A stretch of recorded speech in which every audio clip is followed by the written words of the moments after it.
Hi everyone and welcome to week 10. I'm Heather Brandon, your course instructor. I hope everything is going well with you. It seems like it is. I know that Catherine was able to attend a PD with the two sisters from Cafe and Daily 5, so that's good there. She got a lot of good information, and I know Tracy had an interview or was offered an interview for an RTI position, so it sounds like there's a lot of good news out there, good things happening. What's going on with me? Let's see. The weather has dropped to 30 degrees here in Michigan, which I am not very enthusiastic about. We just finished up state testing at my school, which is a little backwards to give state testing in October. I'm excited that we're switching to Smarter Balanced happening in May next year. That is good news, and that is what's going on with me. All right, enough chit chat. Let's jump in and look at upcoming assignments for the week.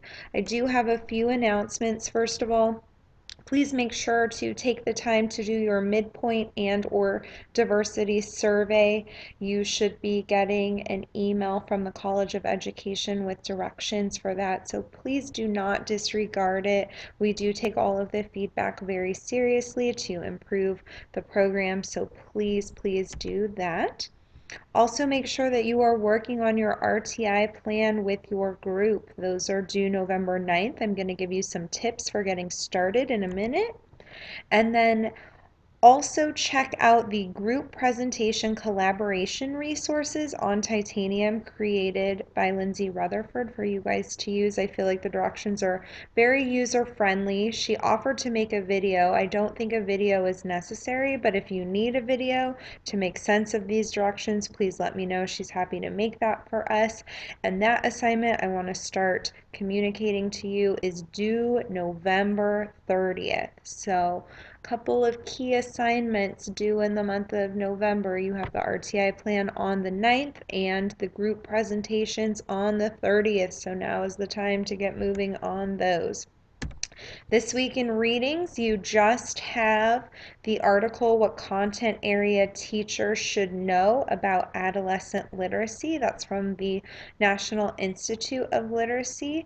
As you know, this week we're getting started with an older reader, 4th grade and up, and we want this program to prepare you to work with younger students as well as older students. So this article is going to give you some good background on how your approach for a younger reader should, or for an older reader, should differ from your approach with a younger reader. It's going to make you think about things like motivation and how their motivation might be impacting them more so as an adolescent struggling reader versus an emergent struggling reader. So great article. Please read it so you can be better prepared and equipped to work with your older student this week. Assignments we have due this week. There's just one, and it is only your artifacts. Please do not submit the full whapper. I just want your artifacts from your first session with the new student. And please use your spare free time to work on your RTI plan that is due next week. Next week is a very busy week for us, so even though it's a light load, please take advantage of the extra time. All right, session 6, you might be wondering what assessments you need to give for session 6. There are 4 pieces. First, an interest inventory to help you get to know your student, lower the effective filter that might be happening with your student.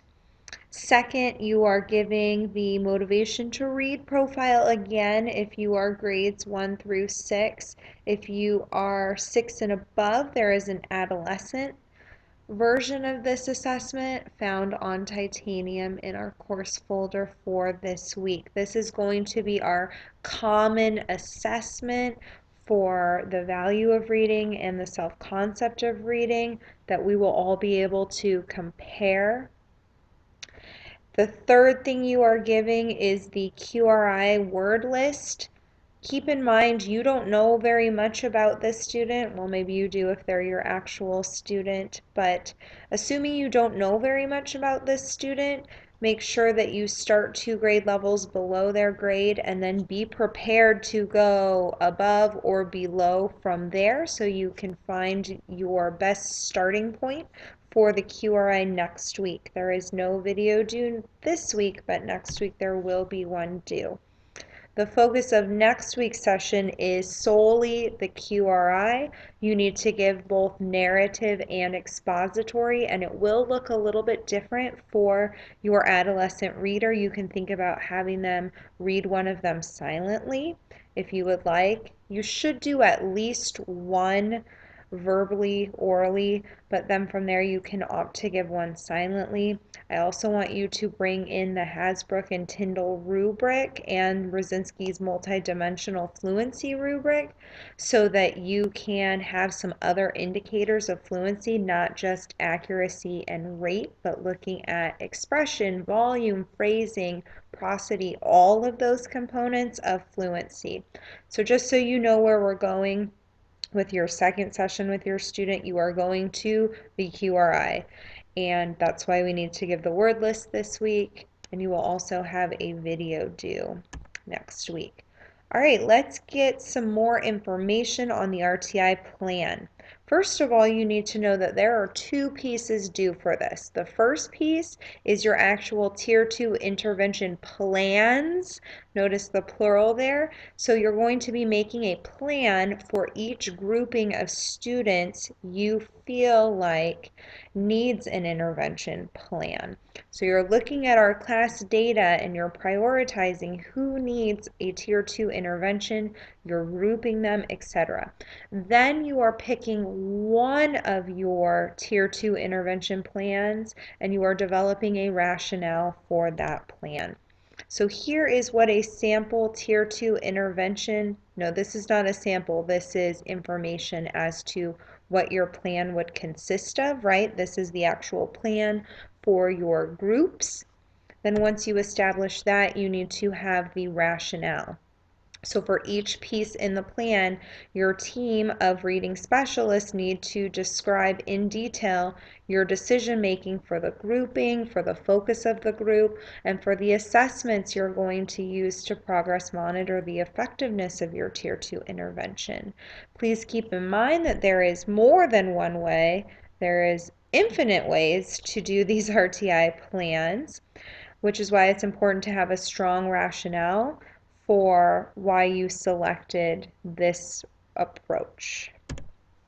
So where to start with your plan? Well, you got to start by digging into that data because the data tells us a story. It tells a story about each student, it tells a story about groups of students, and it really tells us a story about struggling readers. You have diagnostic assessments for many domains of reading. We didn't do much with vocabulary, so that's the piece you're missing, but we do have the affective domain, phonological awareness, phonics, fluency, comprehension, spelling, orthography, writing samples. So there is a lot of data. So how do we use it? Well, first you need to really spend some time looking at the data, looking at each student on there, looking at all of their assessment results, starting to compare them to where they should be at this point in the school year, thinking about where are they on Aries stages of word recognition development, thinking about their spelling development, where are they? It's recommended that your team pick one assessment. What's the assessment going to be that's really going to tell us the most information about where they should be right now? What is the critical assessment? Start there. So think about which one do you want to start looking at and why, and then from that point, look with that one assessment in mind, start to group assessments. So start to group the students. So maybe the phonics survey, you feel like the phonics survey is a good indicator of who is on track to being at the appropriate level where they need to be now and who is not. So maybe start with the phonics assessment and from there determine, ooh, these kids need some Tier 2 intervention. So then make a loose grouping of the students and think about who's at the really intensive level and who's more at the strategic level. which students are on the lower end of the spectrum, which students are on the higher end of the spectrum. So I recommend picking one assessment to look at first and then starting to group the students just with that one assessment in mind and then making some adjustments based on other data points. So you're going to want to compare the assessment results, compare each to the starting point, compare them to one another. How does the QRI results compare to the words their way? How does the phonemic awareness compare to the phonics? Really looking at what domain is holding this student back. And so how can I give them some support in that area to get them back on track? And then adjust your groupings from there.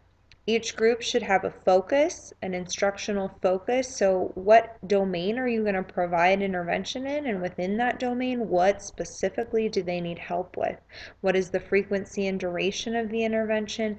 Progress monitoring. What assessments will you use? How frequently are you going to progress monitor? Typically, Tier 2 is progress monitored twice a month, every other week. Tier 3 is progress monitored more frequently than that, sometimes weekly. What are the goals for each group? And most importantly, how are you going to determine if students in this group are making the progress you need them to make? So that's the RTI plan. I'm pretty excited about this assignment and I'm excited to see you work with colleagues and see what you come up with. We are slated to do a second RTI plan later in the course using your adolescent data from your adolescent reader. Depending on how this one goes, we may revisit the need for you to do a second one of these plans. If I feel like you have gotten this skill down, we may not need to do a second plan, but the option is there in the syllabus if we want to do a second RTI plan. All right, heads up for week 11, just so you know what's coming up. The following week, it is a busy week. So starting November 2nd, you will have some readings. We have an article, we have some pages from Lipson and Wixon on informal reading inventories. We have core information on comprehension assessments.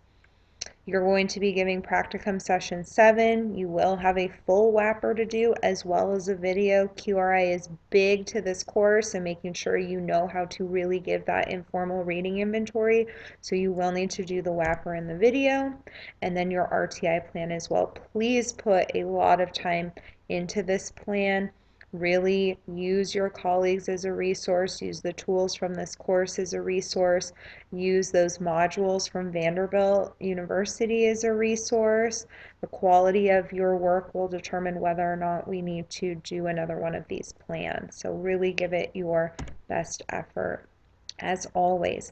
All right, when we come back, we are talking about a potpourri of topics, including differentiation, adolescent literacy, and getting ready for your second student. So I will see you back in a minute.